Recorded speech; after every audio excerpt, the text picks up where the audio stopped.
રાજ્યમાં નકલીની ભરમાર વચ્ચે કચ્છમાં નકલી ટૂથપેસ્ટ બનાવતી એક ફેક્ટરી ઝડપાઈ છે। ચિત્રોડમાં પોલીસે દરોડા પાડી અને મોટી કાર્યવાહી કરી છે। પોલીસે 9.43 લાખનો મુદ્દામાલ કબજે કર્યો છે। 4 વ્યક્તિ સામે ફરિયાદ પણ નોંધવામાં આવી છે। કોલગેટ નામે નકલી ટૂથપેસ્ટ તેના દ્વારા બનાવવામાં આવતી હતી અને તેનું વેચાણ પણ કરવામાં આવતું હતું, જેને લઈ અને પોલીસ દ્વારા કાર્યવાહી થઈ છે।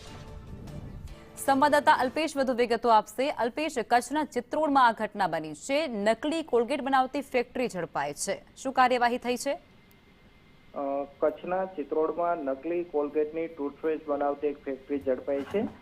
ગાગોદર પોલીસને બાતમી મળી હતી, જેના આધારે ફેક્ટરીની અંદર દરોડો પાડીને આ કાર્યવાહી કરવામાં આવી છે અને પોલીસે 9.43 લાખનો મુદ્દામાલ કબજે કરવામાં આવ્યો છે।